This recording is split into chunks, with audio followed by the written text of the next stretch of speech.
One of our jobs for today is to replace this pipe here. From the raw water strainer, we've noticed that as it goes down past the engine, I don't know if you can quite see that, but I put a bit of insulation tape and a bit of card around it, but it's rubbing on that sharp, sort of sticky out bit there on the side of the engine, so it's actually cut into that pipe. I'm thinking of taking it off here and here and actually running the pipe around this way on the outside, or I might just put a little bit more in there and maybe go that side of that just to try and hold that away a little bit, and hopefully that'll just be enough to keep it away from the side of the engine and stop it running. So the first job is I've taken this off, turned the seacock off down here, taken this off, and then I'm going to pump out the remaining bit of water. I've taken a little bit out already, but I'm just going to pump the rest of the water out. Hopefully then that'll stop when I take this pipe off at the bottom here, just gushing out the bottom. So I've pumped as much water as I can out of there, and now I've got to take the front step off so that I can get a bit better access to this. So there's a couple of screws in the side of this. We'll unscrew that, and then we'll pull the pipe and see how much water we've actually taken out of there, see if that's made any difference.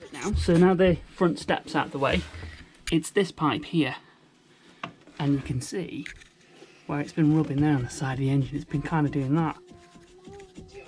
So I've taken as much water out as I can. I'm hoping that with the impeller stopped, this isn't going to gush out. There is a little bit still in there, but hopefully it's not a massive amount. And then we can just get that replaced. So in this engine, it goes from the seacock down at the back up to the strainer, down to the impeller here, and then it's pumped up to an anti-siphon valve, and then through this pipe into the heat exchanger, and then out through the exhaust. And then this is the coolant, the fresh water side. So that's all seawater on this side, and then this is fresh water. So fresh water circuit is through the engine itself, into the heat exchanger, into the hot water tank, and then back. So we won't touch that side, we're just having a look at the pipe here at the bottom. I've pulled the pipe from underneath the engine, and I've got it to this point here, and there was just a tiny bit of water in the bottom. So again, I've had another go at pumping that out, and that's gone.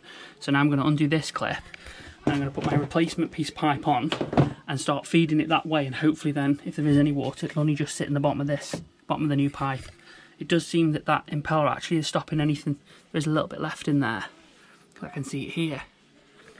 So I've got the new piece of pipe on there. No water came out of that, so that's really good.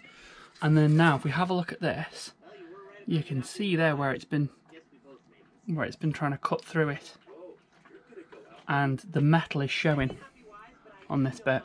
So I don't know whether that's halfway or, but it needs to come off, so it is.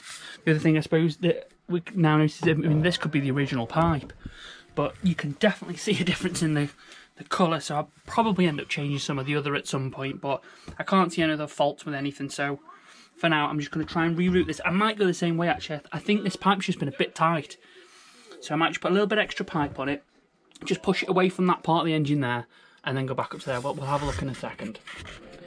Right, so I did try and take the pipe under the engine, but it's still going to catch, I think. And to be honest, it's probably quite hot under there where the sump and everything else is, so I don't see any reason why that pipe can't go that way. These pipes to the hot water tank are going that way, so this one's now going to go that way. So we'll report back and see how it goes, but basically it's going round this way up to the strainer, and it's not now touching anything at all. It's completely free. So next thing is I'm going to fill this with water, then hopefully that'll fill this pipe. This pipe should still be full of water because that's from the seacock, and I can feel it, it's just there, so there's definitely water in there. So I'll fill this back up, that'll fill this pipe, and then that'll mean that the water pump, the impeller in here, won't be dry, and it won't have to try and pull water through that bit there. So if you fill it all up, fills all this pipe back to the top, and everything should just be fine from that point on. There'll be a little bit of water loss in here, but that should be fine, and then we'll give it a try. Okay, all filled up. No leaks so far anyway, so we will now put this back on and we'll start up and see, make sure everything's okay, make sure we've got water coming out of the exhaust.